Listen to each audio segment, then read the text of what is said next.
Texas Podcast Massacre contains spoilers and adult language. For more horror, visit us at our website at texaspodcastmassacre.com. Welcome to another episode of Texas Podcast Massacre, coming to you from Houston, Texas. My name is Mitch, and with me, as always, is my apartment dweller friend, Nate. Yeah, it looks like we got some new neighbors to talk with. We do. Joining us in our community in this very special, awesome episode, we have Alok Mishra, and we have Naomi Grossman from the movie 1BR, which has been, number 1, 2, 3. It's hitting all the top 5 spots on Netflix right now. Welcome to the show, and thank y'all for joining us. Thank you for having us. So Nate and I just recently watched 1BR over the weekend. I think we had heard, we had just seen people posting on Twitter about it, just kind of start seeing the updates, and honestly blown away. I love the movie. It was so good. I didn't know what to expect with it, because I looked at the poster and I'm like, this what's going on here? But it's so good. I was really impressed, really enjoyed it. Did you watch the trailer before you watched it? I did not. Went in cold. No, we try to go in blind as much as possible. So Yeah. I think, for this particular movie, I keep on hearing it again and again. Like, just don't watch the trailer. And the truth of the matter is, we worked really hard on that trailer, because I used to test movies for a living, and I also tested trailers, but I did, test screenings of movies for all the studios and stuff. And so my whole pet peeve with everything is always it gives away so much in the trailer. So we really tried to craft something that didn't give away too much. But then even then we found that people were like, just don't fucking watch anything. Just can I curse, by the way? Oh yeah. Absolutely. We have a disclaimer in the beginning of the show and tell you, this is a safe zone. Here we're good. Yeah, no one fucking don't care about the trailer when they just see the movie, because there's so much weird shit that happens, and they don't know, they're kind of off kilter, and they don't know what's happening, and it's sort of better that way, I feel, from what I've heard. So yeah, I'm glad he went in with nothing. Yeah, making trailers is certainly an art form, because there are some that are just gorgeous. We try to do some trailer drops for most of our review episodes, just give a little background, but yeah, in this case, it helped, because it was nice not knowing anything about what was happening. Just all I had was the little 2-sentence blurb that Netflix has on there. So I mean, you mentioned that you had a previous job before this. So this is your first movie that you've produced, right? Yeah, it was. It was my producing partner Shane Vorster and I both worked in market research, and when we left, we were just sort of trying to figure out how we wanted to produce films, and we decided we wanted to make sort of elevated horror, like thinking man's horror movies. So that's the missive we had, and we went. It was funny the way it all came together. My wife went to high school with David Marmer, our writer director. She went to high school with his manager. He's also Allard Cantor and Jared Murray. Own a company called Epicenter. They're a management company, but they're also producers on the film as well. And I had one of those douchebag lunches that you have in LA, and you're like, oh, we both work in the industry. We need to talk to each other about what we're doing. Let's talk about ourselves. And so I did that, and he's like, oh, let me send you 2 scripts. And because I was working on another project, to be honest, actually, and then that fell through, and I was like, holy shit, I need to find fucking something else. So I read both his scripts, one of which was Tragedy Girls. Have you ever seen that before? Yeah. You've seen it?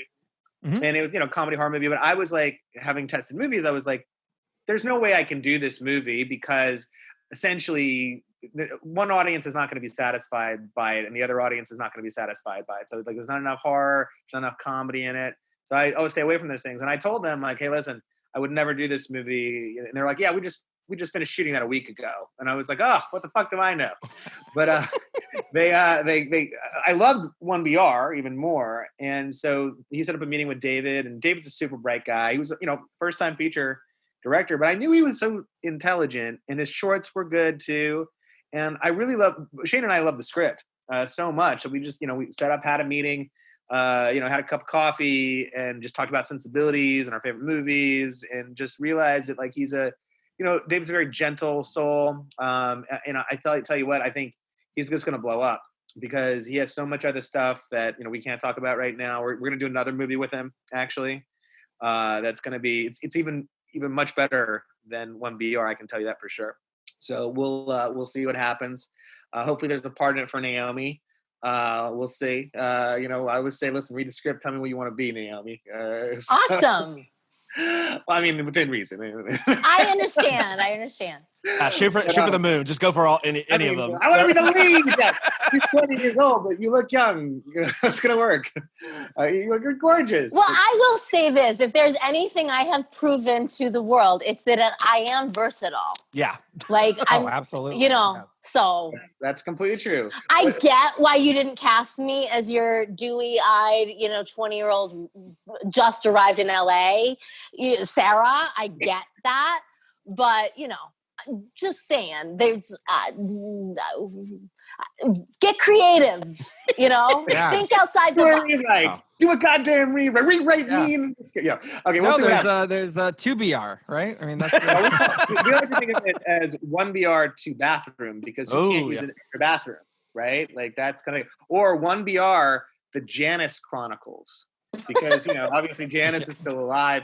Who knows what's happening there? I mean, she could exact revenge. We don't know. It could go a million different ways. We just don't know. But going back to the question or whatever it was, David and I met. We got along really well, and we thought, listen, first time producers, first time writer director, what could go wrong? Everything except and nothing. Oh yeah, So I read the moviemaker.com. I think had an article talking about the ridiculousness of y'all going through. So I definitely want to dig into that. I do want to ask first, just before we move on from your previous role or job, just can you talk me through just taking that plunge, right? So from reading the article, it kind of came across that you've always wanted to produce it, but you were pretty comfortable. And I say that because I know Nate and I, I mean, this is while we the podcast is our baby. We have our normal day jobs. I think making that transition to really that's what you're doing. I think for some people is mind blowing, and I'm just curious, kind of talk me through just even getting over that, like, oh shit, I'm doing this. This is it. We're going at it. What's that like? Well, I think that when you've had like trauma, like I went through a divorce, right? And that was like, I didn't think I was going to get divorced. Like, and it happened. And it was horrible. Like, it just like, I'm a happy-go-lucky person. You can see, like, I love to live life. I love to drink Belgian beer, whatever. And, this broke me. It just broke me. And it kind of gave me a sort of thing where I kind of questioned, like, what is it all about?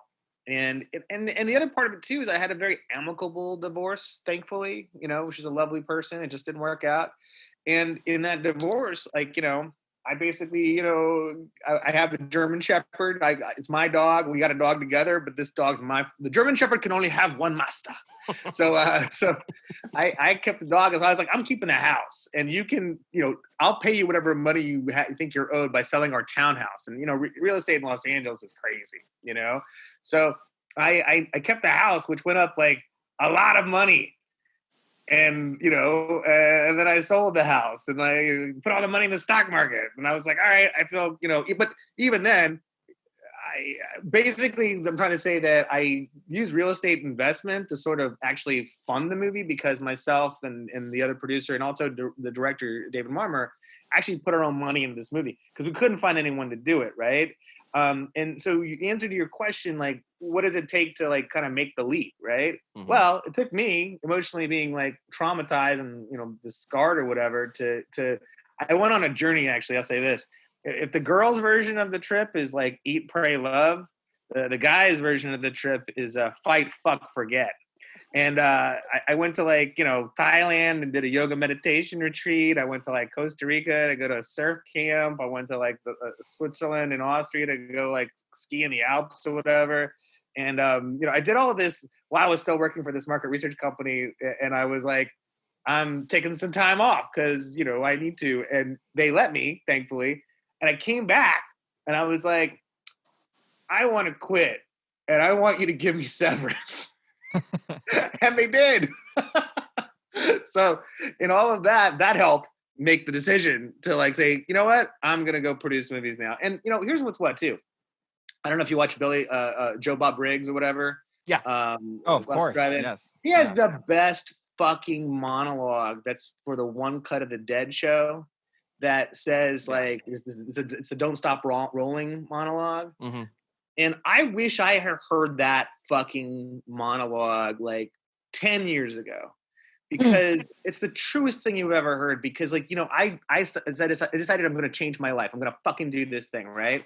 And then I started looking for scripts, and I couldn't find any scripts. And finally I found a script, and then I started looking for money for this script, and I couldn't find any money because I'm a first time fucking, you know, producer. And then I was like, you know what? I'm going to fucking, you know, I'm going to mortgage my already paid off house to find the money to put in for my portion of this thing. Right. Which is like the idiot's move. Like, why would you do this? Like, you're fucking your life up, right? But I was like, I believe in the project. I believe in myself. I believe in my partners. Let's fucking do it, right?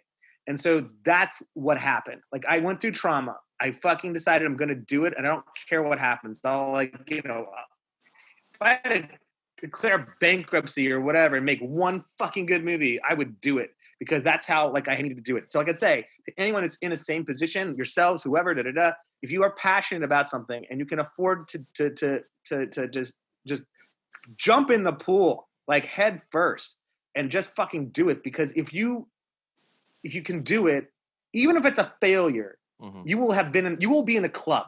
And I'll tell you this too. It is so crazy how many people, like, they were just doing shorts. They're doing short films or whatever, and it's bullshit. Shorts are bullshit. The second you do a feature, even if it's not successful, at least you're in the club. At least you can kind of prove that I did this on a budget and whatever, and I am fucking here, and I am a fucking producer, right? And that's what happened. That's I hope I've explained that. I know I've been going around a lot of different places with that question, but that's what happened. Like, I had to believe in myself, have a confidence, and then just say, fuck it. I don't care what happens. We're going to do this movie regardless of whatever. And so the happy end of the story is everything that's happened to the film, right? And also the next film we're doing, and we're working with David Mormer again, but we're doing that after this next film.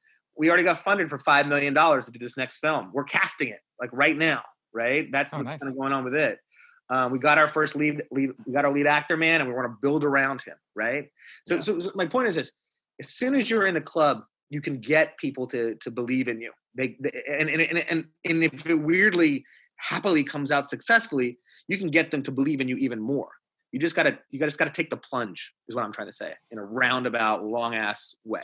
No, it's such a cool story. I mean, you know, so many people, how many people look at something and be like, oh, I could do that. And then they just never do, right? It's such a cool story. Yeah. I'm convinced, Nate, I've just put your house on the market. Let's do this. We're going big time. If anyone wants to buy Nate's house, it is on sale. Houston real estate, not near as not difficult. As lucrative as so we'll be good. Nate, you're in a good school district, right? I think, right? Sure. I'm going to try to traumatize you as much as possible while you try to sell my house. We'll see who gets there first. We're gonna split that together and see how that works out. I'm just waiting for the Julia Roberts led sequel. You know, Fight, Fuck, Forget. As the Eat, Pray, Love sequel. That's what I'm really excited. By the way, I wrote a script and I registered with the WGA, so you just don't bother trying to steal that. Oh, I know. I'm saying I'm looking forward to that. Let me just delete this real quick. Hold on. Delete this draft I just started. So Naomi, you know, how did you get involved in the project? And you know, when you read the script, what did you think? Like, how did you know? Were you really gung ho from the start and excited about the project? Well, so, you know, I actually know Alok from like 20 years ago. We have a mutual friend who he went to high school with. I went to college with.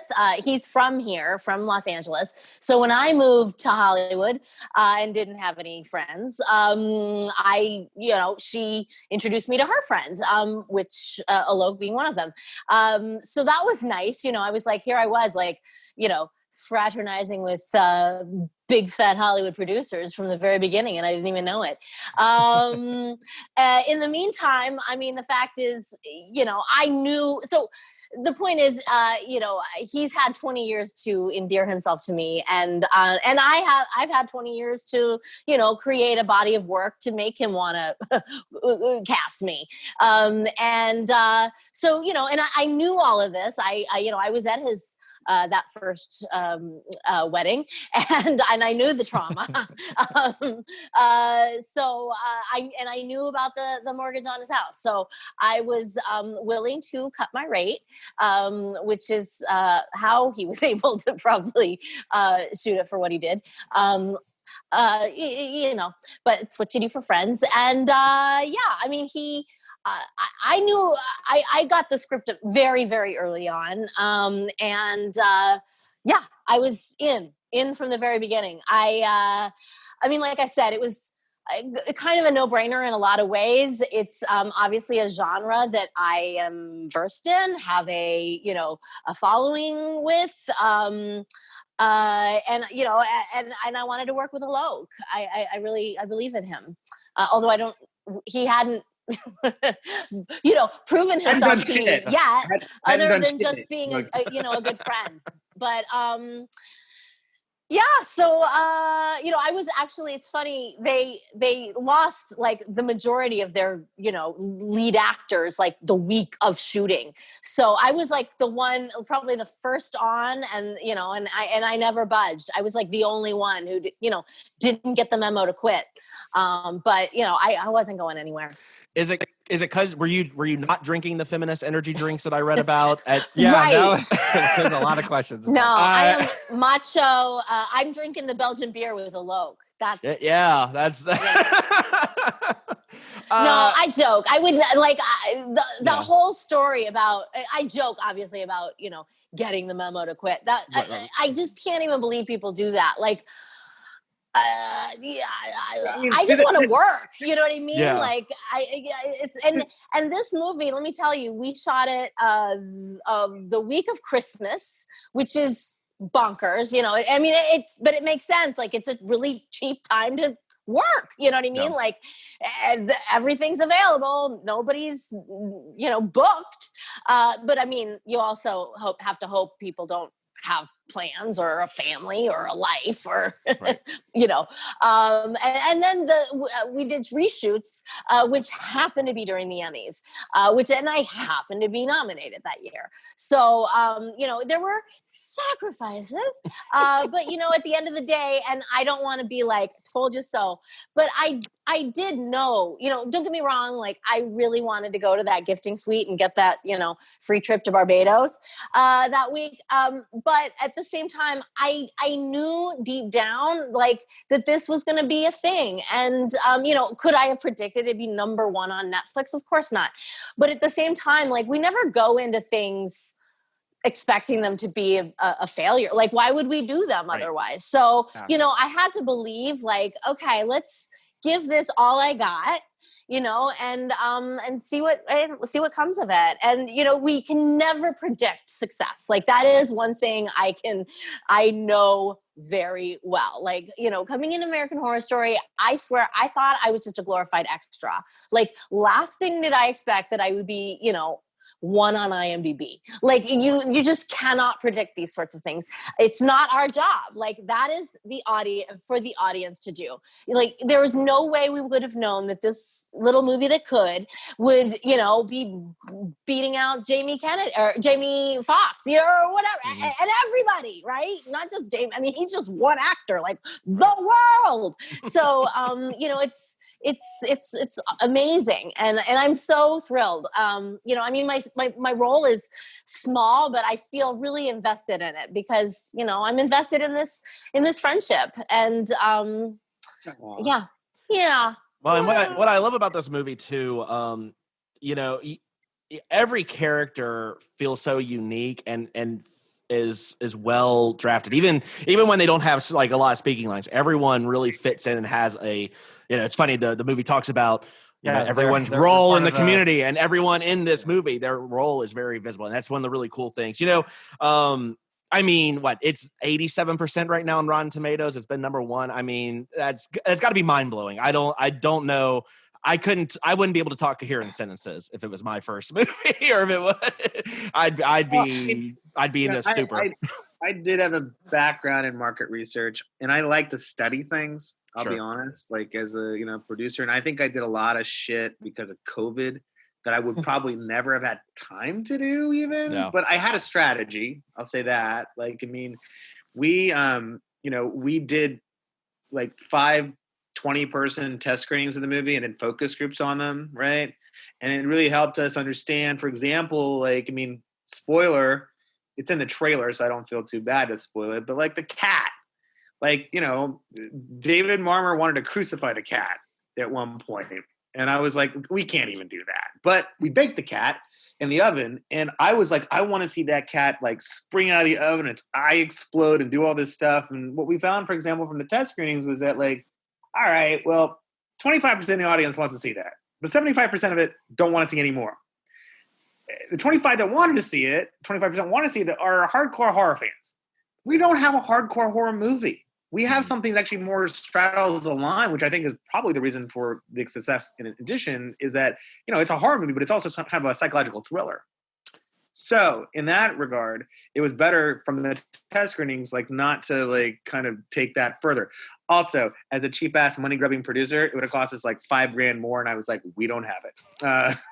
Just for my Don't thing. worry, So, you did the cat plenty dirty in this movie. So don't. I think you nailed it. Don't think we needed money. Well saved, because it was enough. well, Like, it's the one thing that everyone gets on our case about, anyways. And I don't even think you can even tell what the fuck that is in that oven, right? You know, it's like it's so.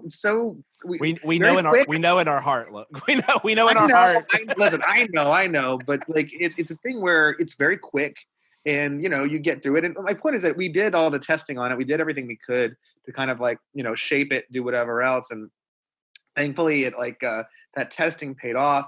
And like, one thing begets another. Like then I was invested in the festival run and I needed to, you know, figure out like what we needed to do. Because we got rejected. Like we weren't finished with the movie. I'll grant you that. So we were like, we gotta really apply to Sundance, or we're gonna have to wait till next year, and no one's gonna wait till next year, you know. And so we got rejected from like 16 festivals before and thank God we did, because we finally got it more finished. And Fantasia said yes. And Fantasia is the second biggest genre festival in the world. It is probably I think it's almost the biggest and the baddest, but like Citrus and them go back and forth every year, right? So we got into that. And we did a lot of research into our festival trajectory. The great thing about Fantasia was we also met our distributor, a sales agent, Dark Sky MPI, who's an amazing boutique kind of agency. They have a huge, great history of amazing projects that are smaller, but they take care of their own in a lot of ways. So we got that there. Then we went like all over the world trying to hype it and meet festival directors. So hopefully in the future, if I am producing a movie, I don't have to like fucking beg to get into something. I can just pick up the phone and be, hey, dude, you know me. Like my shit is dope. It's going to be fucking great. You know, So it's like, we did that. But more so, we wanted to get sort of the journalistic like stickiness. We wanted reports, articles and interviews and reviews to be out there on a worldwide basis. So like when you fucking go to the Google sphere to figure out what this is, you're going to see literally 165 reviews, interviews, podcasts, all positive. There's other ones that are negative, but we never talk about those. And I never post about those. So, we do have 8 bad reviews out of 68, 69 reviews from some questions. Yeah, but even then, Alok, I remember one of the bad reviews was literally like, it was in Spanish, and Alok sent it to me. I speak Spanish, and he was like, can you tell me, I can't tell if this is good or not. And sure enough, I read it, or I listen to it, and it's like, they're like, basically, they're like, ¿qué es esto? Like they didn't even know how to pronounce it. And I was like, they just don't even know what to make of this. They're like, you know what I mean? Like they're hung up on how to say it. Like, so I'm like, don't worry about it. Like hate is going to hate. Like, that's right. Yeah. I'd almost be more worried if you had 100%. Then you almost haven't taken risks if you have. Listen. At the end of the day, it's this. We had a festival trajectory. Then we had we worked with our compatriots at Dark Sky to craft a trailer that would tell it but not give too much away. Then we actually launched. This whole production was good luck, bad luck, right? And I think we talked a little bit about the mishaps that happened, but we were supposed to have a theatrical release, right? Like, 10, 20 theaters around the country kind of thing. And we didn't get to do that because of COVID, right? That's the bad luck, and we wanted to have a premiere. It's like, the ArcLight in Hollywood or something. And like that didn't happen. It's a bad luck. But because of COVID, we did so well on VOD that Netflix, Amazon, and Hulu had all passed on us at the beginning. I don't know why. Netflix came back and was like, hey, listen, we want to pick you up. And we said, yes, because like we needed to be with somebody, and why not be with the biggest, baddest like motherfucker on the block? And then even, like I said, the cherry on the top is like, we're number one on the biggest, baddest motherfucker on the block. So that was the whole sort of like trajectory of everything. I think I've answered your question, I hope, because I was just trying to give you every component of what every step of the way that we had to do to get there. No. Anyway, so that's what happened. Oh, you're good. Yeah, no, we if any of our listeners know, me and Nate just ramble and go off on tangents. So you're we're all good. That was much more coherent. Yeah, that's much more coherent than what most of our listeners hear from us. So that was good. So I guess, Naomi, I'm curious. There's so many crazy things happen. I mean, there's a fire going on in California near where you are at. I mean, you mentioned all the leads like inexplicably quit, which turns out to be a blessing, I think. I don't know who, obviously, you and their names, but totally who ended up in the movie. Fantastic, all of them. Yes. Yeah. And I guess it seemed like it was a shorter production schedule from what I read. So, you've done a lot of TV, you've done also movies. What do you prefer? Do you prefer like the schedule of horror, of like movies, or the television production schedule? What's it? Do you have a preference? That's a good question. But first, I will answer that question, but first I have to tell you, you missed out on like in my opinion, the number one biggest drama that befell us, as if, pandemics and, if fires weren't enough. And the reason some of the actors bailed is because like their spouses died. So it was not without drama. But my favorite is the night that one of our production vans was actually like. Remind me, Alok, but I am coming back to that question. Somebody. So what happened was this. So what happened was that, like, okay, we had all this crap. Like the very beginning of our pre-production was a nightmare in so much as this. I'm going to go through this and it's going to make sense. Okay. So what happened was that we essentially, a Monday, we lose like 3 actors, right? That just happens for no reason. While I'm buying this fucking feminine energy drink, and these people were very nice, by the way. They sent us all this feminine energy drink. That's why we can never mention them, because they were lovely. And I never could taste it because I was like, I just couldn't look at it. It made me so mad because it reminded me of this like horrible actress who had dropped out and not even given us an excuse, right? And anyway, so and she tried to make us cut to the high drama though, Alok. Oh no! I'm gonna get there. Okay. Well, I'm just gonna forget one story. I'm gonna tell you the high drama. High drama was this. High drama In the middle of production. We didn't even tell this to the director or any of the actors, and a lot of the actors found out about this when we premiered at Fantasia, and I told this story. So in the middle of the night, I get a text, something really bad has happened. And I'm like completely asleep because we're working like 18-hour days. And I wake up in the morning and I was like, oh, what's this? What happened? And I got on the phone and they were like, so the 3 production, it's trucks, not a van, it's a production truck. They were all parked outside our offices that nearly burned down, in the pre-production stage. They were parked there and we had a parking PA in the middle truck. And this Escalade with no plates pulls up at like 2:45 in the middle of the night, and 3 guys get out, break into the truck, like in 8 minutes are driving off with the truck. The parking PA, who's in his truck. Is Vin Diesel fucking coming over? What is happening? You got Fast and the Furious. Basically, you got Fast and the Furious. Basically, Los Angeles. It's going to make more sense when I get to the end of it. But so, what happens is that the production PA, parking PA, the overnight guy, he gets in his own car and follows them and is on the phone with the cops. And he's like, and they're like, sir, you need to stand down. And he's like, I'm not standing down. I will not stand down until you are getting behind this truck, whatever. And he's like, They're like, sir, we can't recommend you do that. Fuck you! I'm gonna do it. So he's a bit of an adrenaline junkie, I think, in his own right, probably, right? So he's following them across all the different freeways of LA, and you always see that iconic Felix sign, right? Mhm. It's actually right next to USC, and the cops come in right there. Like basically, the helicopter flashes its lights down on the truck, and all of a sudden, like 3 cop cars just rush in behind this guy. And this guy tries to gun it and gets off the freeway and destroys the engine a bit, and like basically gets caught at this McDonald's / Chevron station. And they pull this guy out. And here's the funny part: this guy is super good looking. Like, it's a thing. Like, everyone's like, oh, he's the handsome. And this is on TV, by the way, because it became a televised chase. That was the other part of it too. I don't think I'm explaining correctly, but like, so that all happens, and they fucking, pull this guy out. And they're so nice to him, by the way. Like, I'm like, God, where is the roughing up of like, the civilians when you need it? Like, this guy fucking deserved it. This fucking guy. And so this guy is like new to the ring. It's apparently it's a ring that steals like production trucks, and he was trying to take it down to Mexico. Was the idea. And so he turns state's evidence because he's like the new guy in the crew. And he's supposedly gonna we're supposed to get restitution off of this because we had to pay this big deductible for the insurance. So we're supposed to get even more than we put in. I've never seen a dime. I don't think I'll ever see a dime. Whatever. But the guy was super handsome. Naomi, back me up here. Like you thought.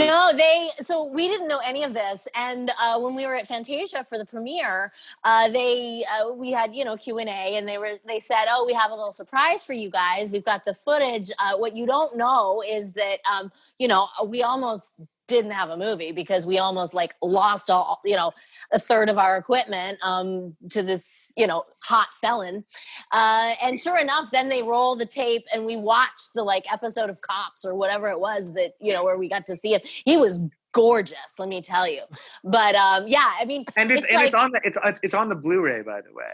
Oh yeah, nice. I mean, the Fantasia nice. Q&A where it's shown is on the Blu-ray. That's fantastic. But that's why when Alok, says his line "What could go wrong?" That's my cue to be like, well, because everything went wrong. The Movie Maker article. We had hit it so well though that the director didn't know about it and nobody else knew about it. They only knew that we were starting an hour later, and that was no reason. It's amazing. It's amazing. That's well done. Yeah. The article where it lists everything, because it gets to that's at the end, it just feels like a footnote. That needs to be higher. Move it up. You're burying the lead too much. That is agree. Incredible. I look, it sounds like you've got a ready-made movie with your PA and with hot car theft guy or truck. Hot felon. I'll tell you what I want. I want to see. I don't know if you guys have seen this movie. It was it's kind of like a Spinal Tap type movie where it's the making of Man of La Mancha. No one knows what I'm talking about. It's a Terry Gilliam movie it's a documentary, and it's it's basically why the Don Quixote movie fell apart the first time. Yeah, and they finally went back and shot it. The man who killed Don Quixote, I think. Yeah, something like I think it is. We need the opposite. That movie never actually even happened. That's what a disaster it ended up being. This is the romantic comedy flip side. Everything it was not supposed to work. This movie was doomed, and somehow it's like the Hoosiers of movie making. Somehow. What's funny, I sat across. I had our lovely, amazing lawyer David Pierce set up a dinner at Sundance, and we all went because got to get a free steak out of the amazing lawyer that we have who charges us so much money. He's actually very kind to independent filmmakers. But I sat me across the way from Tim Malloy, who's the editor-in-chief of Movie Maker magazine, which is why I wrote that fucking article, because I told him the story. I said, this is fucking nuts. And he's like, this is like a movie. And I was like, no, it's like a fucking story. I want you guys to write a review. And we don't write reviews. And I'm like, well, write a good story. And he's like, well, why don't you write the story? And I'm like, fuck it, I'll write the story. So I did. Yeah, so that's what happened. Can the restitution be that guy has to act in the film that you that you produce Right? about I want to Stunt make him. I double. want to make him my monkey butler. As my I feel romantic like that would lead be more opposite me. appropriate. Naomi's already in, so Yeah, you get I'm in. hot felon and Naomi He's Grossman. stunt We double, can- hot felon. Yeah, it's. Yeah, I think you no, got. I think you got all the He elements. falls in love with somebody after he gets out of jail, and it's Naomi Yeah. Grossman. Ooh, Yeah, the I fast, love it. the We fast all and the love a bad feloness. boy. The fast Yes. and the felons. The fast and the feloness. Yeah. Yeah, there you go. I mean, But it's I will ready. say, getting back to your question, Mitch, Yeah. that does not happen in television. Like, no one recovers like that. Like, I do not. I mean, you asked like, what's the difference? And there's a lot of differences, obviously, and I will say, like, the biggest difference, of course, is money. You know what I mean? Like, so, in every way, like, this was, but the fact is, like, I don't know how they recovered from this. I know for at least I can speak for American Horror Story, for example. Yeah. Everything takes so much time. You know what I mean? Like, my makeup unto itself is a 3-hour job. Mm-hmm. Then there's the lighting, the that. I mean, there's everything, and like the fact that all this was like an hour delay. It's amazing. I mean, bravo again to Alok. I like to think that Sarah Paulson would have chased down a production stuff. She's of everyone on AHS. I feel like she would be the one that would be like, "No, I'm good. I got this," and just take care of it. I feel like that. Well, let's talk a little about this movie. One of the things I think, again, I've said it before. I love this movie so much. I've tried to sing its praises to all of our friends. I love this theme about community and about the tribalism versus sort of this individuality, that it's almost that it's a sickness. And there's something about horror movies where even though you don't like the villain, you're seeing sort of the antagonist and you're like, these people are crazy. You're also kind of like, he's not wrong. He's not entirely wrong about some of this stuff. I mean, talk a little bit, I guess, about just, your view on sort of that theme, just kind of going into that mindset, particularly, Naomi, with your character, being the, you're the wife of the guy running the whole thing. How does that, how'd that go into it, I guess? Sorry, but your actual question, can you Yeah, I don't know that I asked it very well. So the theme about this movie, I guess. Well, I think what he's trying to say, correct me if I'm wrong, is that like David Marmor came up with something that was so sort of realistic that you almost think like, well, it wouldn't be so bad to be part of that cult, right? Like, that's the thing. It's almost like we always kind of give this example where it's like, and I hate to give it, but it's like Edward Norton's part in American History X, where he's giving this speech about like, oh, these people are overrunning us, and he's such a good speech. It's so well written. You're almost like, yeah, they are overrunning us. Wait, these people are fucking Nazis. Yeah. Fuck these people. I don't want to deal with that. Like, so that's what David did. I think that was really effective, and I think that Naomi played it like so well that it's believable. Like, listen, like, they do horrible things, but they do it out of love. They're not trying to like rape somebody or, you know what I mean? Like, cause that could have been like part of it. Like, if you think about it, like, oh, like, they want to, Jerry wants to get with this girl. No, Jerry loves his wife, but he also wants her to be a true believer. You know what I mean? Like, Naomi, sorry. Sorry. It's interesting. I watched the film again over the weekend with some friends, and they even asked me in the middle, like, is this based on a true story? And I thought that was a wonderful compliment because, not to my knowledge, but, it could totally happen. And that's another thing that my mom, who is not in this demographic at all, she's 81 years old. Like, she does not do horror films. And she loves this movie. Oh my God. Like, at some point I need to do like an impersonation of her for you, Alok, because she's your biggest fan now. But yeah, it does. It's totally plausible. Like this could absolutely happen. And you see how the brainwashing happens, and it's seamless. Like it's from the outside viewer, you can be like, what is happening? But if you're Sarah, you see how it, yeah. And yes, Janice is totally justified. I mean, yeah, she's like a kind of a hard ass and has like a, an edge to her, but it's only because she wants, the best for her Natalie, her family. And that's something I think all parents can relate to.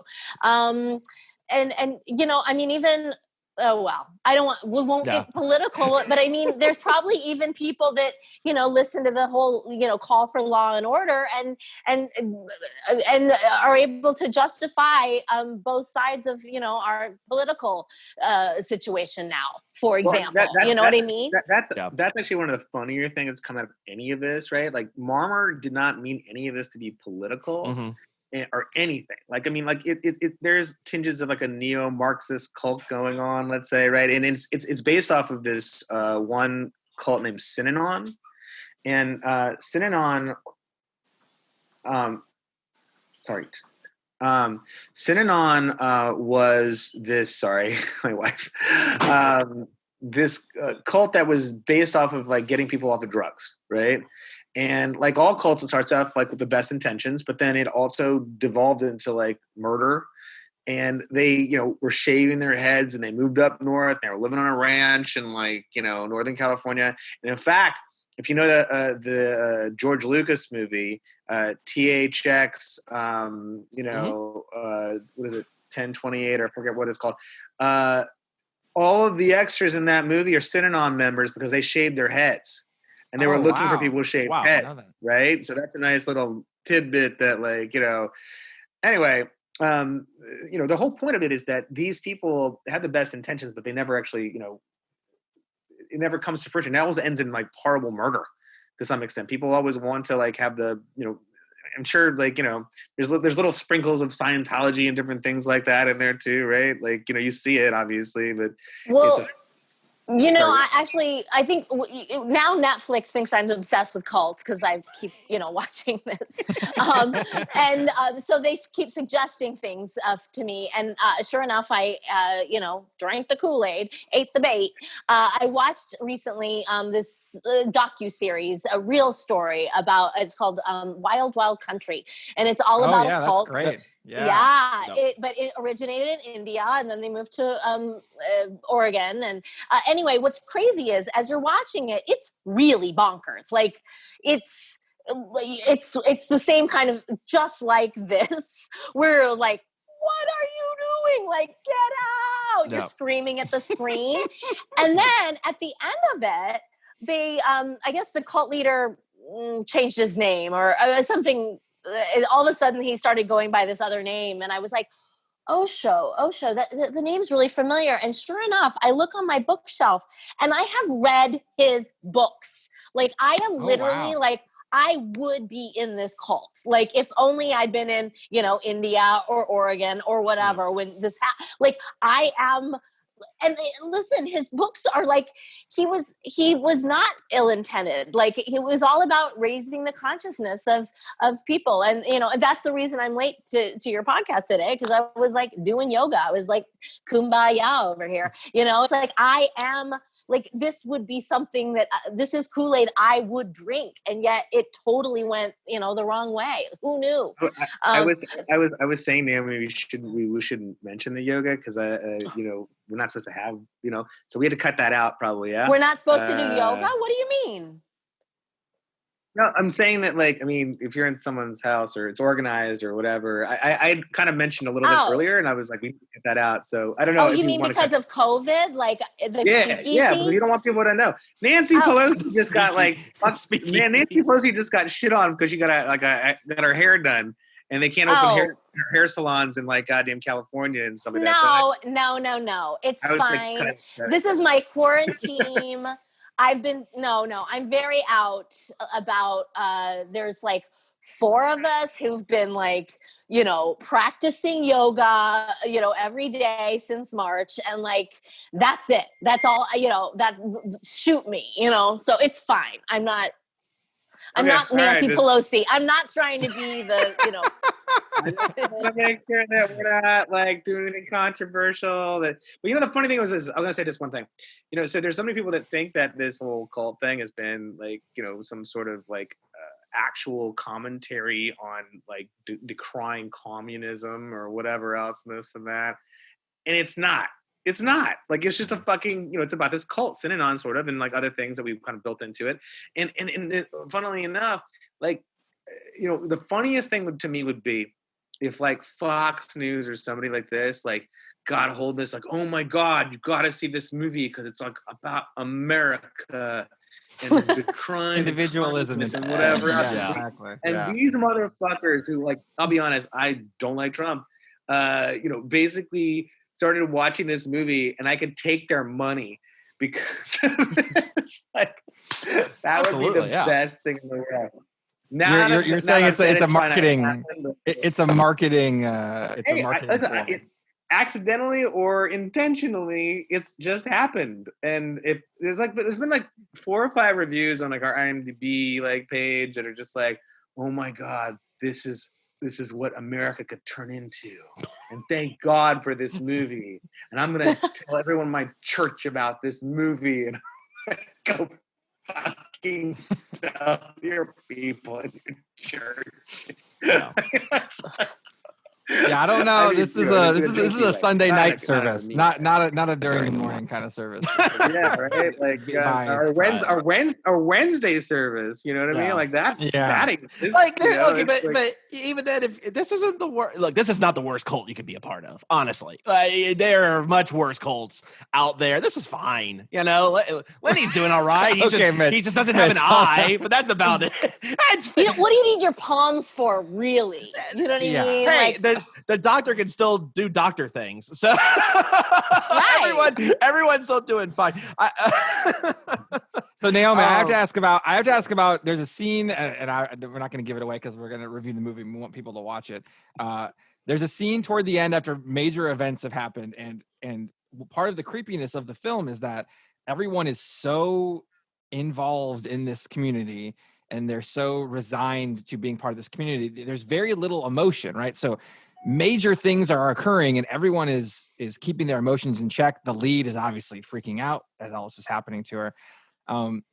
When major things start happening, Janice, your character, is kind of the first one to break in terms of that conditioning and of, you know, staying very stoic and just, I don't want to say mindless, but very, you know, calm and staying, you know, kind of in the community and staying together. And you kind of have a bust out moment. How did that feel doing that? Because it was kind of an outburst in terms of all the other acting that was occurring in the film. Did that feel any different when you had to do that scene? Ooh, well, but I think it's justified. You know, again, yeah, sure, of course. Tell people why, like, yeah, you know, it's not like it. I mean, believe me, I looked like that when COVID first hit. Like when they told me they were closing my yoga studio and I was going to have to find a yoga speakeasy in order to continue to practice. Like, I looked like that. So yeah, if I lost my husband or there were like, you know, something dramatic to befall my community, I would absolutely lose my cool. So I think I was completely justified in that. And yeah. I do have to say, just based on the one scene alone for myself, I don't ever want to cook with you. And I mean that in the nicest way. That kitchen scene is that is so much tension. I used to help my mom and my grandmother cook, and it was also tense, but in a more like, they're just like, you're doing that wrong. You're putting way too much salt on it. This was tense in a different way, and I don't think I would enjoy it. So that scene had tension for like all the wrong reasons. I do not cook at all. Like, I don't even chop potatoes. And clearly, if you watch the movie, you'll see like this is my first time.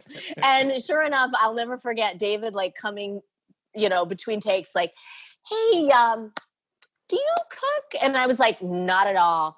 And he was like, yeah, we can tell. So that was some acting there, and acting. Yeah, I'm embarrassed. That was not my. Who knew? Like that was. I probably needed to have rehearsed that a little bit. Yeah, you know what? I get it. You were more focused on Sarah. Like, who can watch these potatoes? I gotta watch this girl. Make sure she ain't doing nothing crazy here. We're letting her out. They were petrified that I was going to cut my fingers off. Because I was like, what the hell am I doing? Yeah, maybe cork those knives. Fix it in post. Yeah. I'd be remiss if I didn't at least mention. I mean, Sarah is fantastic. Nicole is fantastic as Sarah in this movie.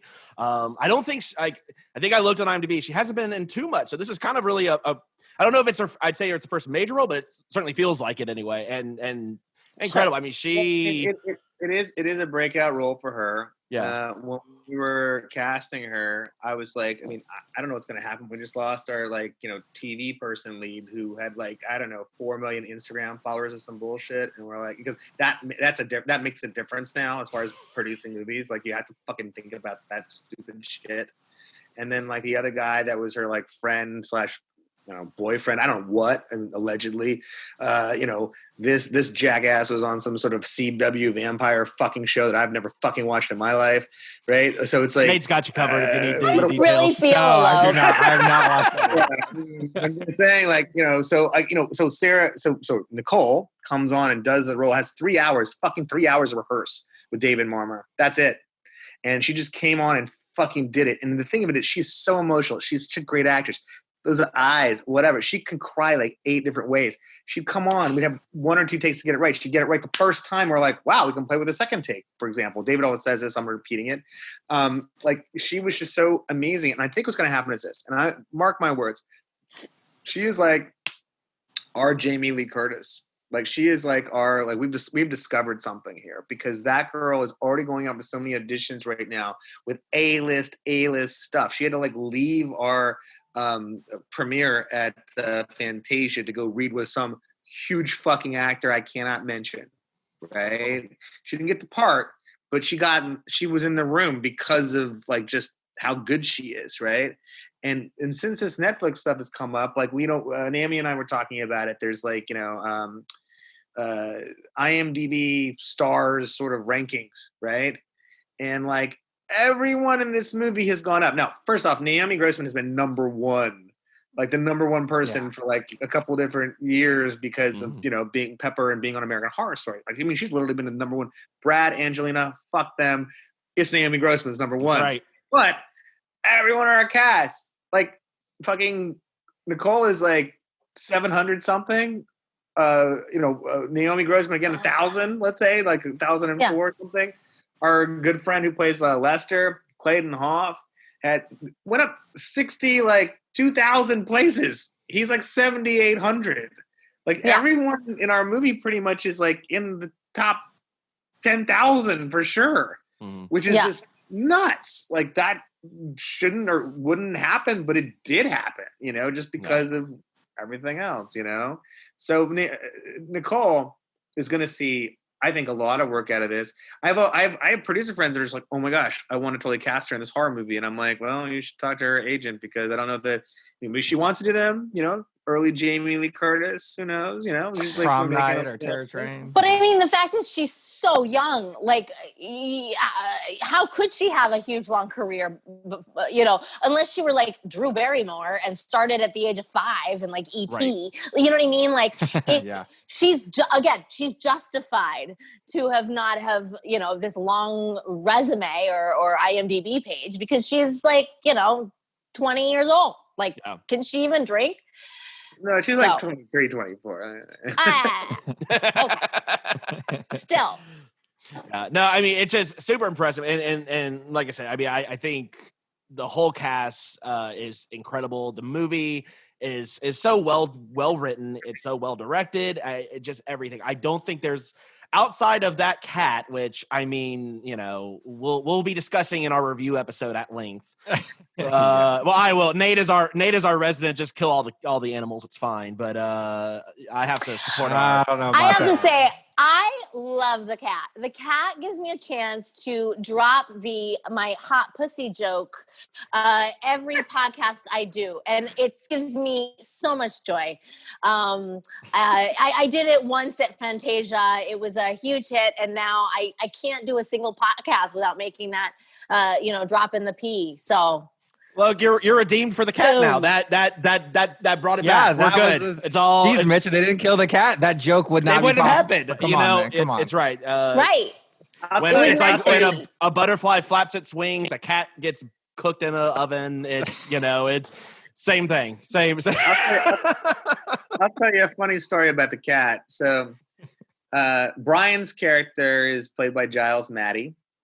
The woman that is Diane, who spoiler, the dad had an affair with, right? You see her very slightly in the background.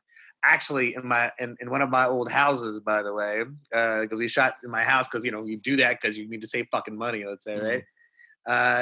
Who comes up behind Alan Blumenfeld, who's an amazing actor, War Games, Heroes, has been in also with Space Force just recently. He's a character actor you always see everywhere.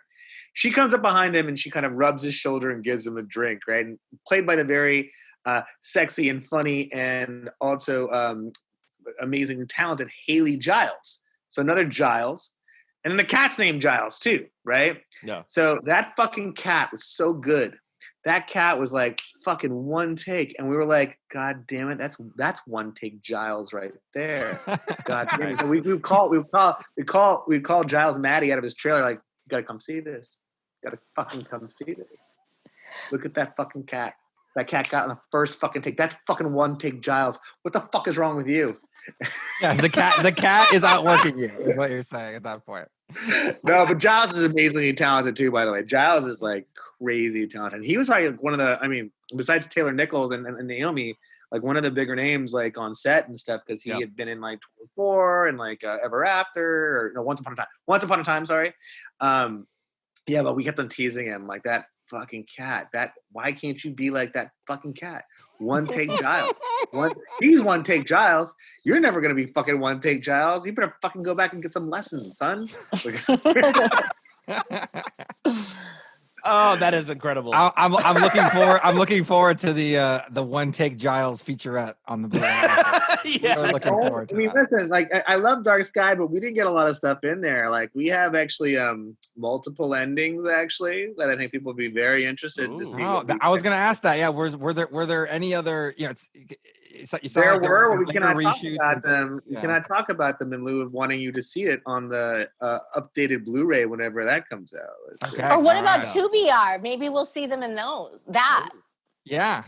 Well, right? It's a different movie, so I don't know if we can use that ending on another. Listen, the whole thing is this: just buy this Blu-ray in such mass that people will be like, we need to do another output. We'll make it kind of Weinstein-esque, and I mean that in this way. He always released Tarantino movies every 2 years. There was a new version of fucking director's cut. Yeah. Yeah, and I'm like, fuck. This is the thing that made me stop collecting DVDs or DVDs actually, not Blu-rays even, because I stopped even before then. It's every 2 years I have to buy a new fucking Tarantino DVD, and I was so mad about it. I'm like, I'm not doing it anymore. I'm not doing it. It's I'm done with you. So anyway, but people do like to collect DVDs in other countries and also our country still. Horror fans are especially apt to want to do this. Yeah. So Nate is our resident collector. He's got, especially if there's director commentary, he is all up on wanting to get the Blu-ray. We didn't get to do any of that for the first one.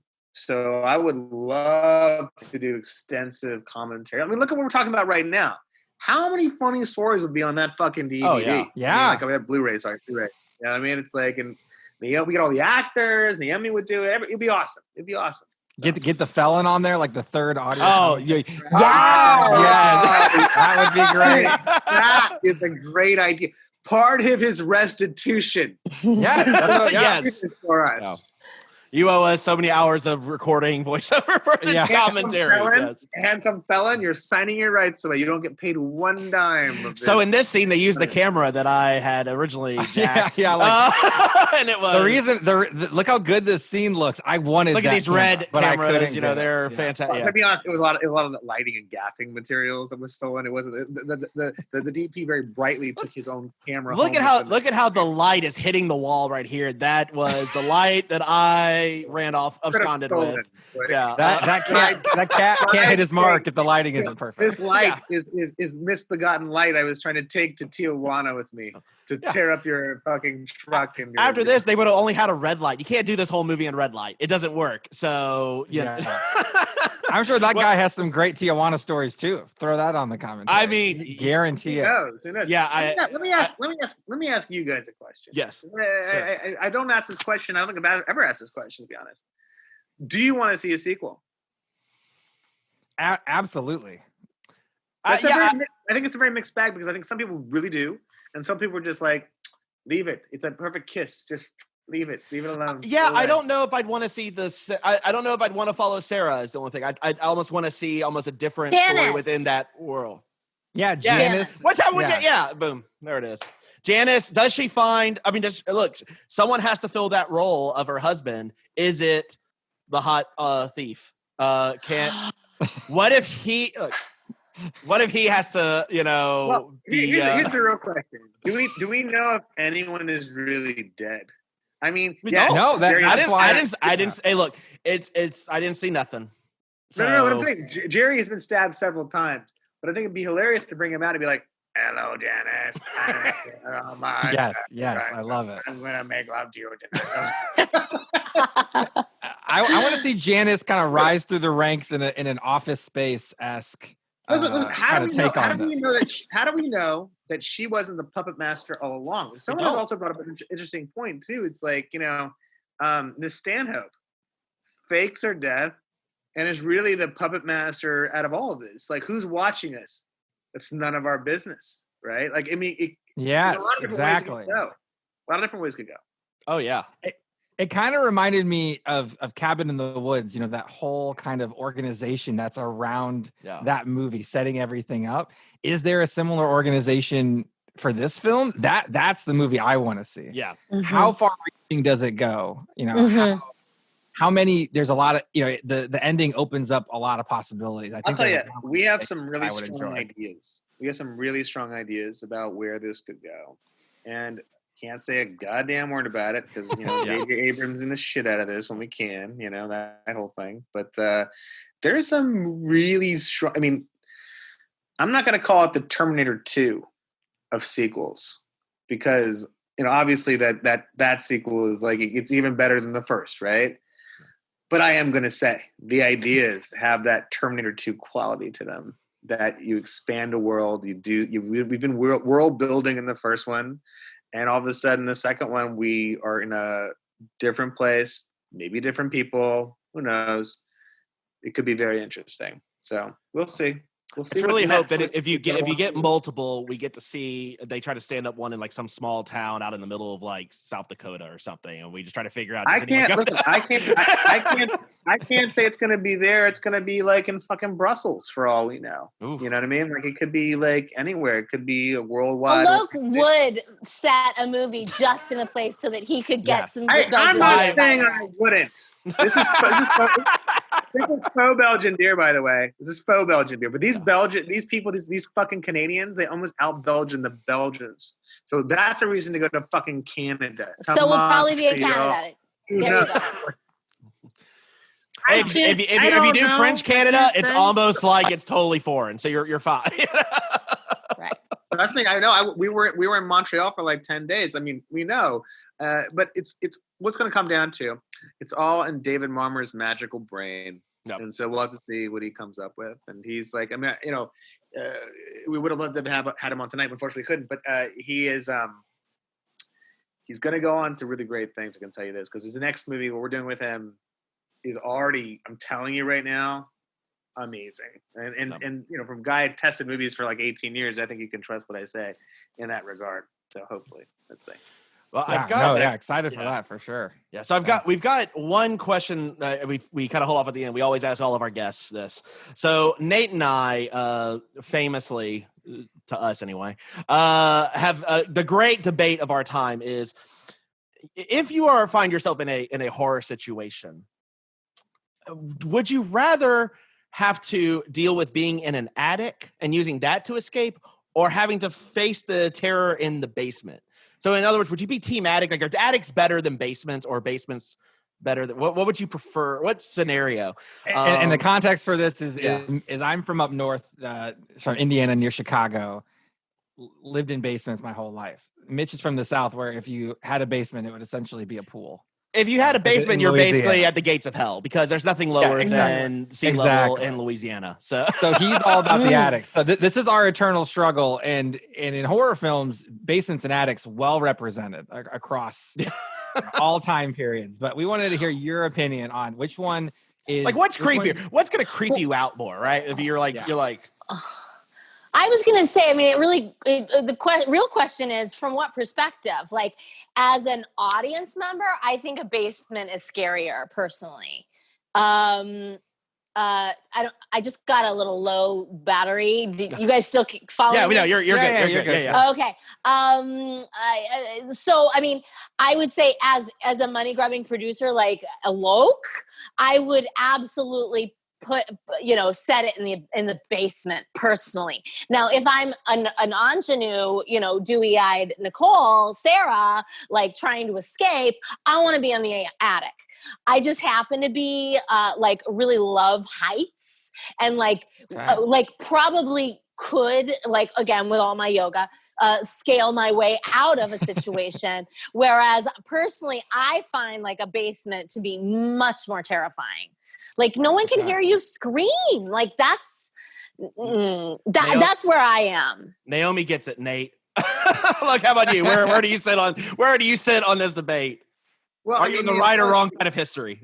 The intelligence of everything would tell you that, like, if you're literally trying to play this for real life, you want to be in the attic, because you can't escape out of the basement unless it maybe has windows, and it maybe doesn't because it's a basement, and you're gonna dig through earth or some shit. Like, no, at least the attic, and it's thin enough, maybe up there. Okay, there's windows, maybe.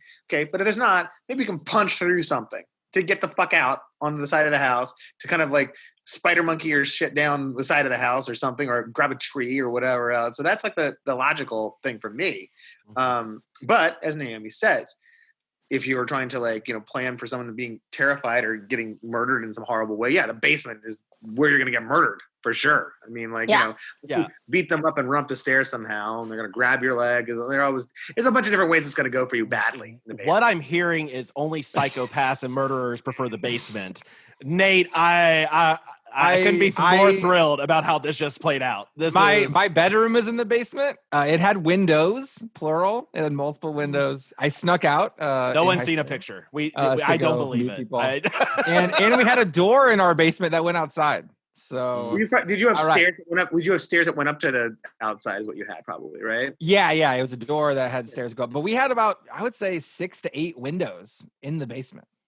Well, I mean, you're talking. You're not.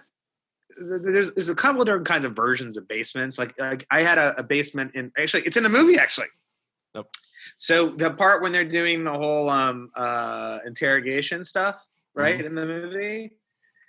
So in my old house, I had a wine cellar basement, and it's very rare in Los Angeles to have sort of a basement, but I turned it into sort of a wine cellar, and we used that for the interrogation scene.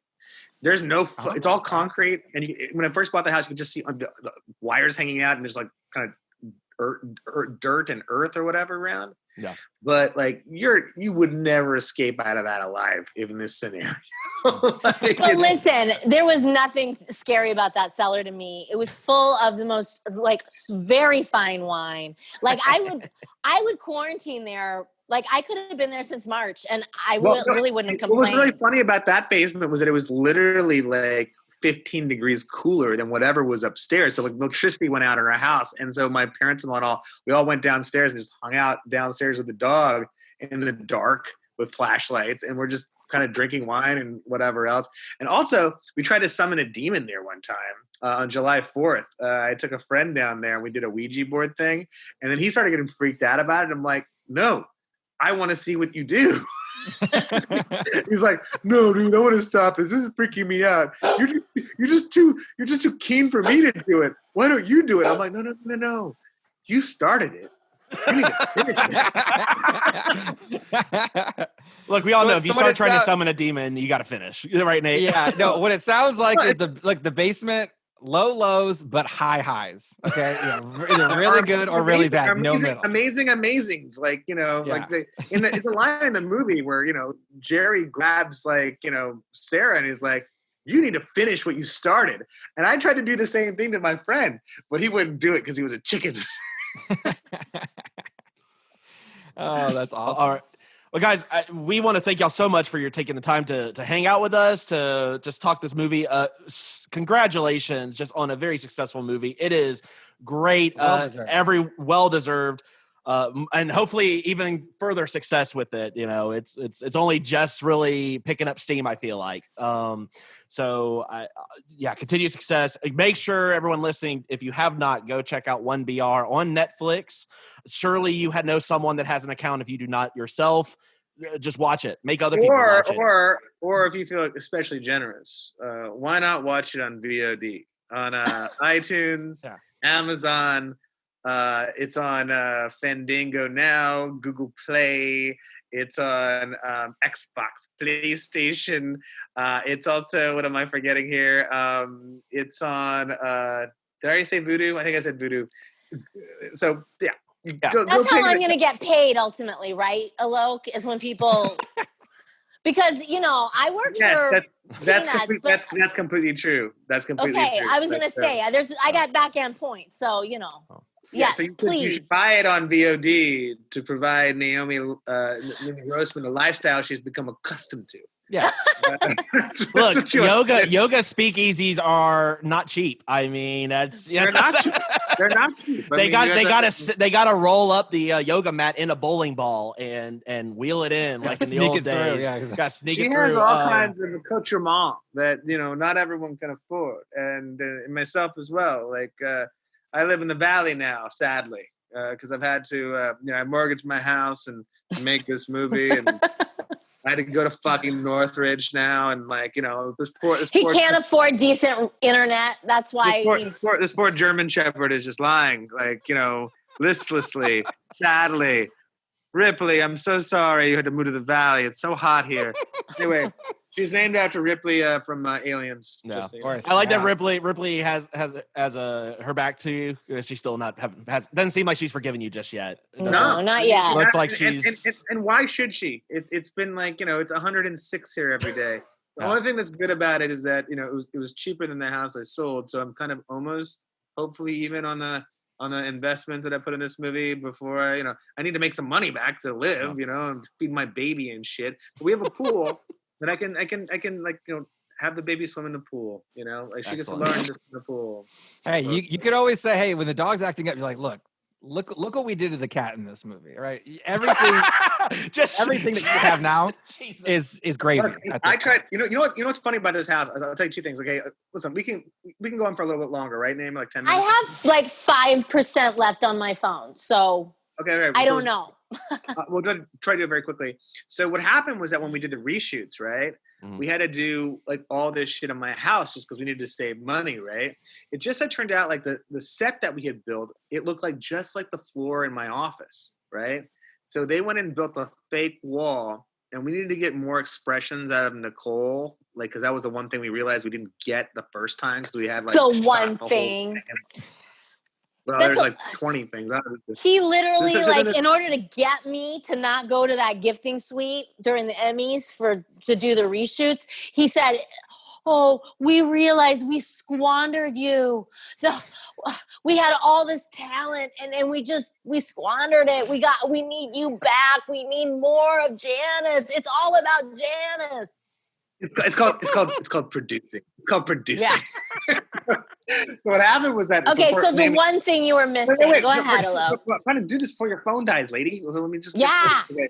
So we built a fake wall in my office, and we did like all this shit where she's losing her mind even more so than she was in the first cut, let's call it, is in my fucking office in my house, right? And so we had this stuff where like the company that built the fucking hand, like because we wanted to do practical effects. I wanted to do practical effects. And so they unfortunately made the bladder like here, not on the backside, right? So when you punch the hole through it, like it didn't explode like it was supposed to. So it cost us like all this extra money to do goddamn like special effects for it. And that's the one thing I fucking hate so much. I look at it and it always bothers me. But like, I mean, they're gonna know this from seeing it now, I guess, or maybe we put a spoiler alert or something. But that's what happened. And so we took the hand to my bathroom, like to figure this out, like to make it work, and then it fucking blew up, like all over the shower curtain, all over like everywhere, right? And I'd sent my wife out of the house with the newborn baby, let's put it that way. Like baby was like, not even a month old. Sent her to my parents' house. So we didn't clean any of it up. So my wife comes home and she's like, what the fuck happened here? What the fuck did you do? And I'm like, oh, it's all corn syrup. You can wash it off. But why didn't you wash it off? I don't have time for this shit. It's like this poor woman is like dealing with a baby and having to deal with a blood like stained bathroom. Like it's just you couldn't write this worse. It's like it's just what it is. But anyway. Well, again, that wouldn't have happened on American Horror Story. Just saying. They know which side to put the bladder on. This is why you invest in good makeup, people. You know what I mean? Oh my God. I'm not saying anything against the makeup people, but I think for 2BR we can maybe stand to, Yeah. Again, it's either 1BR 2 bath, because who can't use an extra bathroom? Well, you could obviously use another bathroom. And then the making of is 1 and 1.5 bath. Like right. Who knows? That's the documentary. Here's what I truly think. And this is like a inside thing that I think may be true, actually. I mean, we've been joking about a lot of stuff. But the whole 1BR thing, as much as other countries don't understand what that means, actually, it's like Cardi B. We've had to change so many things, like in other countries, like England and Australia, English-speaking countries. We've had to name it Apartment 1BR, right? And that's somehow like been better. And in Japan, it's called the Madhouse. That's what they're calling it. Or actually, our director David Mormon, we were on another podcast before, and he's like, Mad Household. That's what it's called. That's what it's actually called. Yeah, nice. But it sounds like, isn't that Parasite? Isn't Parasite the kind of a madhouse? Just saying. I don't know, but I guess I'm trying to say that, we don't know. What was I trying to say actually now? We were trying to say that, what was I trying to say, guys? I was trying to say that. To name your movie something that people understand? Yeah. So here's what it is. So the 1BR part of it should stay. 1BR colon something, right? Yeah. Chronicles of Janice. I would love a Chronicles of Janice. Yeah. My favorite name. The emotion at the end that was needed. Maybe I would love to see maybe, and this is exclusive for you guys because I haven't actually talked to anybody about this, but 1BR, The Power of Community. Ooh. Nice. I like it. But isn't that kind of what this one is, though? I mean, it is, but it's not. Like certain movies that are sequels, they actually include the name. I see what you mean. Yeah. But I think Halloween, whatever. Yeah. Halloween. Like Return of Michael keep Myers. the stickiness. Yeah. Right. What I was very worried about when we changed our name in England and Australia to Apartment 1BR was that people, when you Google it, for example, it wouldn't come up correctly. And what's actually happened, we even put it like in our Twitter, like we put like, you can have a little thing and then a big thing on the background or whatever, or even Facebook or whatever, it's that way too. We put the Apartment 1BR in there and then we put the big background says like 1BR. So when you Google it, it doesn't matter if it's Apartment 1BR or 1BR. It all comes up. Doesn't matter. Does not matter. Like it all comes up. So I think it'd be good to continue that trend, maybe. Who knows? 1BR colon something or Yeah, well, no, Apartment 1BR the colon. name itself lends it. You know, it's the first movie. It's 1BR. I mean, there's a lot of different ways you can go. That was kind of one of my go full Monopoly. 1BR community chest. It's actually it's probably good because That's it starts with a number. It probably starts at the beginning of the alphabet. You know what I mean? It's actually not a bad idea. Yeah. I remember doing some movie. It was like a zombie movie, and they changed the name to like an accidental zombie or something like that, just so it would be like it was the A's, like an accidental, you know, like double A. You're right. I mean, I think that's a dumb reason to change a name. No offense to that director, but it was actually a thought that was very clear in our head when we were doing it, actually. But that is not the way it works anymore. For example, like if you go to DirecTV or something like that, it doesn't list it that way anymore. It just sort of like, oh, well, this is hot now, and you got to do this, and and like so. That would have been very smart, and that's exactly what we're thinking about. Because like 1 and B, we would have been first of everything. Like we would have been literally in the first of everything, but it's not the way it works. Unfortunately, that's not. Listen. Let's ask you guys a question. All right. I know this is going a little longer than we wanted to some extent, but we're okay for like a couple more minutes, Naomi. Yes? Just so you know, I'm at 1%. So at any point, if I just go away, just know that I thank you so much for having me. Do they have a charger to go into the computer or whatever? I mean, do you want me to? Yeah, just like if it's 5 or 10 more minutes, why not? Go run and check on. It's fine. I'm going to ask him the question. Go ahead. So what are you guys doing? Like we talk about Joe Bob Briggs and whatever else, and I feel like there's always a thing with a lot of podcasters who are so movie passionate about like, you know, film that I feel like there's something trapped in yourselves that you want to do besides just doing a podcast, let's say. What's your story in that regard?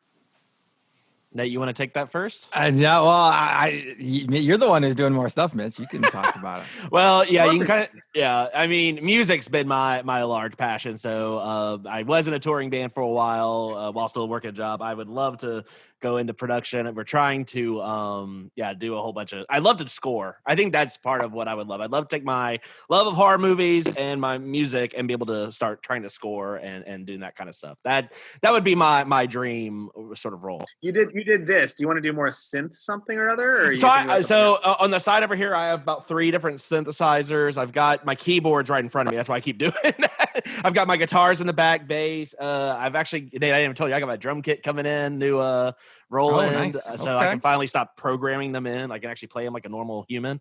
So yeah, I'm fully decked out here in a production studio. So that's my hope. That would be what I would love to do. Awesome. That's an amazing thing to be able to like figure out, because I tell you, I have so much admiration for composers. I just don't. I can't even. There's certain things I just can't understand where the creative energy or the creativity comes from to kind of come up with these ideas. You know, it's like for me, it's like it's not in my wheelhouse at all, and so I'm always like, oh wow, I'm so amazing. You can do X, Y, and Z. You know. So anyway, sorry. Sorry. Go ahead, Nate. Yeah, well, no, I mean, and I gotta say, Mitch's songs are catchy as hell, so they are pretty solid. I get You're gonna get me blushing, Nate. I get first listen. Whenever 4BR comes out, I think Mitch is your guy. By that time, he'll be money at that point. I don't know. I'm much cheaper right now. It might be the time to get it. Are you in there? Yeah. We actually interviewed someone on a fantasy football podcast that Mitch is a huge fan of, who actually got their start scoring a horror movie before he got into podcasting. So it's that Mitch is the reverse of one of our previous guests. Yeah, I'm going the reverse direction for it. Yeah, on my side, all right. Upgrade to the iPad. You got to turn the mute off. I think you're on mute still, Sudie. I'm not speaking. All right, you're good. All right, good enough. No. So, okay, go back to it. You met somebody on the podcast that was composer, and then he became a podcaster. Sorry.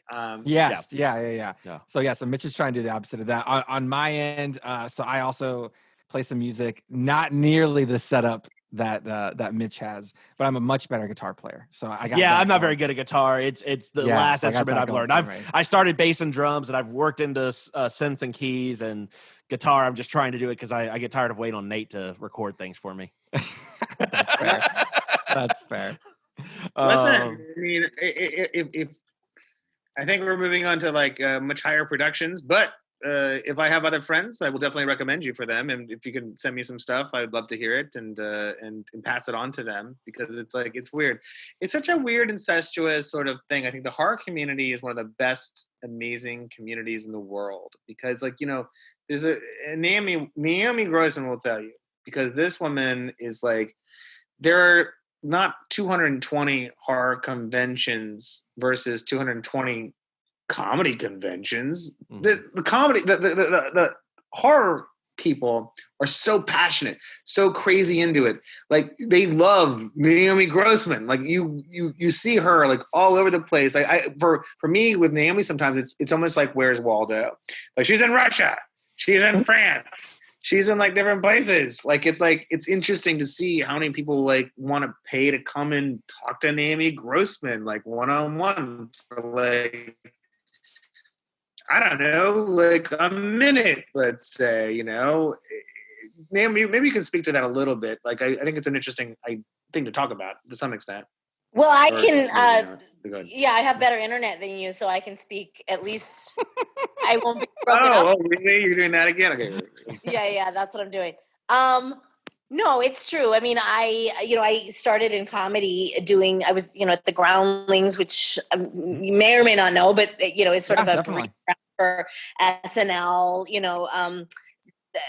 Lisa Kudrow, Kristen Wiig, Melissa McCarthy, like all a big, everybody came out of there. And I really sort of fancied myself going that route, and never in a million years did I see this trajectory. Like it was a really total, alternate route to where I really wanted to go. And, but my goodness, I wouldn't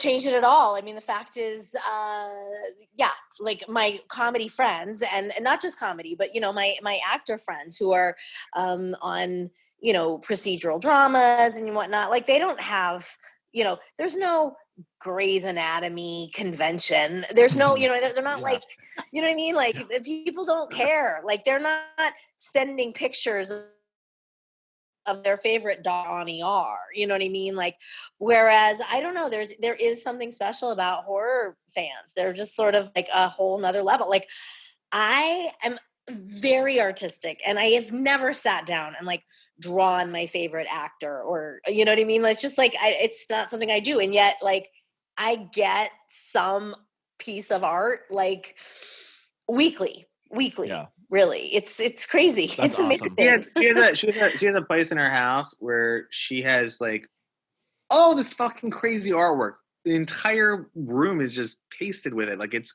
fucking impressive, actually, to be honest. It's so good. It's so good. I mean, it really is. Yeah. So yeah, it is. That's gotta be such a cool feeling, right? Just that you have that impact, that you have that kind of like a rabid fan base. Trophy room. Yeah. Yeah, I mean, you know what I mean? Like you guys have your, trophy room or where you put you said you're in Texas, so you probably have like a room for all your like steer or whatever, you know what I mean? Your kills that you get to like display on the wall. I don't think those are these guys, by the way. Yeah, we were actually Texas transplants. We weren't. Well, to be fair, when we looked at this house, I would conservatively say there were 17 different types of animals on the wall of this house. Mercifully, were removed before we moved in. Yeah, they've been in the houses, I'm sure, just not with current occupants. You know what? I think here's a funny movie idea for you guys. The ghosts of them are still there, for sure. And they're in the attic. And they're in the attic. They're in the damn. There is no basement. You're right. That's right. Get out of the house. Obviously, clearly it's the best way to get out of the house. Just open the window. No offense, Nate. No offense, Nate. Well, to be fair though, it's the best way also to get in the house.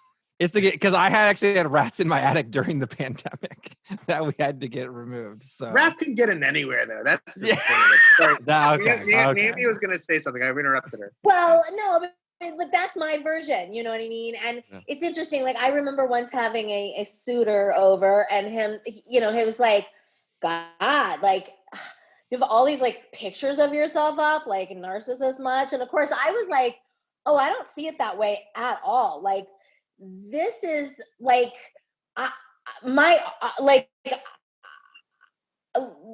is actually it's a way of me sort of honoring my fans. Like I would not be here like this. I would not actually own this house if it weren't for these people like buying my autograph and watching me on my show and like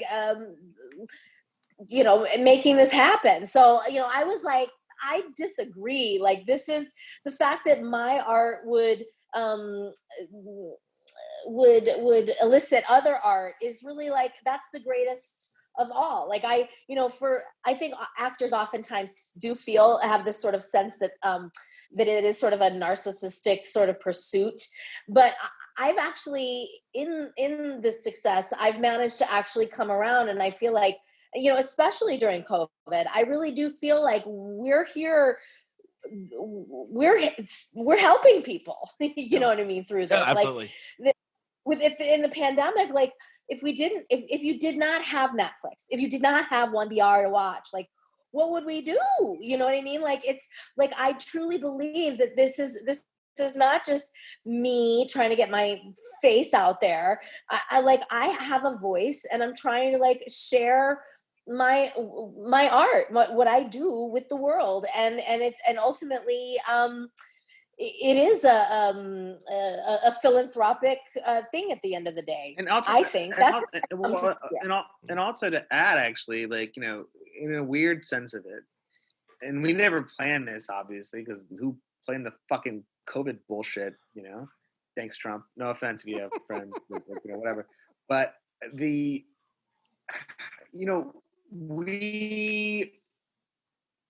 whole idea of this movie is that it's a contained, we're in a quarantine environment and people don't trust their neighbors almost right now. So there's even some more interesting stuff that's come because of COVID with this movie, where people are like, oh my gosh, this is the perfect COVID movie. We're stuck inside, and Sarah's stuck inside, and we are all just like sitting here in like in a horrible situation and trying to make the best of it, and da-da-da, and like there's that angle to it too, obviously, so it's like been an interesting sort of a good luck, bad luck situation, right? I keep on bringing that up to some extent. So, that's an interesting sort of realization to the whole thing in some way. But listen, I feel like we've taken a lot of your time up at this point. Look, we could talk for hours. In fact, we spend we talk ad nauseum. So I feel like we're taking up y'all's time. So y'all let's wrap it up. But are there any last questions, let's call it? Naomi, you chill for a second, or? Yeah, it's okay. Yeah, all right. Just want to check with you. Any last questions you want to ask or anything like that, or? Nate, you got anything else you want to ask? Well, the one thing I wanted to bring up is, people are sending you a lot of art, right, based on your awesome characters. Yeah. I'm really looking forward to the Janice cooking parody video. That I think would be the peak of that would be a art funny, creating like, art. Yeah, we need like a Janice YouTube video, like a little Janice, like a cooking show. Well, here's a problem with it. Like, your hair looks great right now, and clearly, as you pointed out many times, Janice's look was very severe. Yeah, I don't know how to get you to that place without. Well, you can pay me a little more. Like after you get shot, we haven't made any money over this yet. We need to be. I'm just saying, you're asking me how to get that. Like that's how you do it. I want to see you back on Hell's Kitchen with the whole team, and everyone has a role. And anytime someone's like, "Can I do the desserts?" No, you have your role, and you sit there. That is your role assigned. Just sit there. That'd be great. Saying, like, in order for Ryan Murphy to shave my head and keep just this little like hair, yarmulke, it basically, I needed to know that this thing was more than just like a director's reel or some short film. Yeah.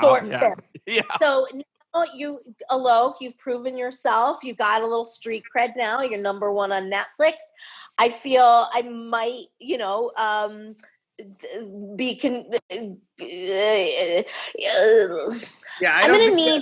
don't think we have any money right now. It's like, I would love to see that too. Let's upgrade your hair and makeup team. I need to know that they know where to put the bladder. Okay? Yeah. We need where's the good bladder people? Yeah. There's a lot of heavy stuff for me to deal with right now. I handle the knife.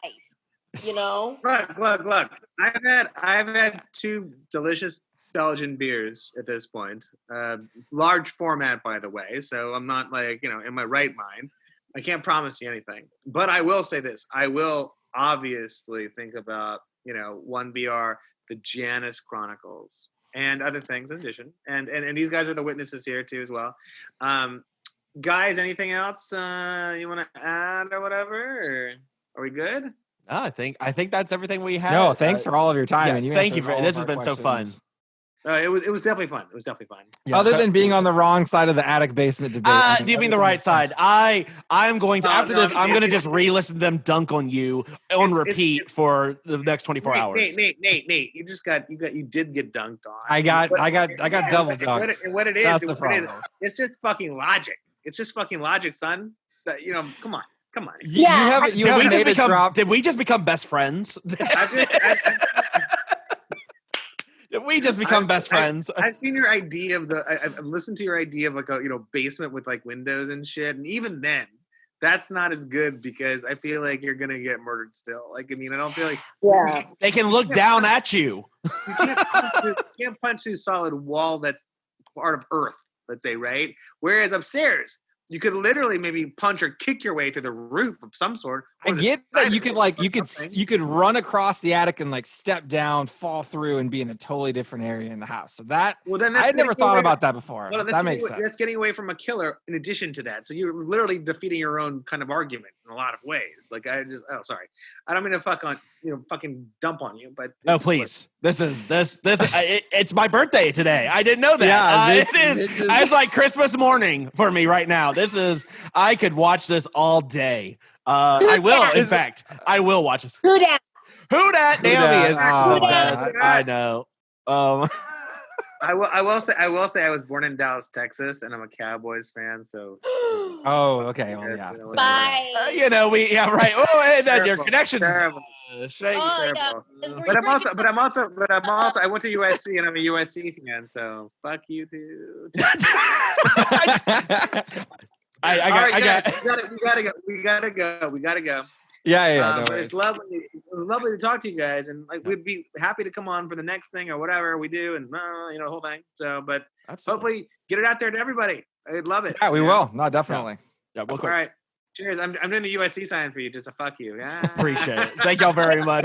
All right. Well, that was our interview for 1BR with Alok and Naomi. Awesome. Totally fun. Hope you had a fun time watching. Definitely check out 1BR. It is on Netflix, but you can certainly go ahead and get it on Amazon and several other places. I think Alok kind of mentioned most of them. And also hit up that Blu-ray because I want to see this chase. We got to see this car chase for sure. So, Nate, besides 1BR, where can they find us? If you want to chase us on social media, you can do so at TX Pod Massacre on Twitter.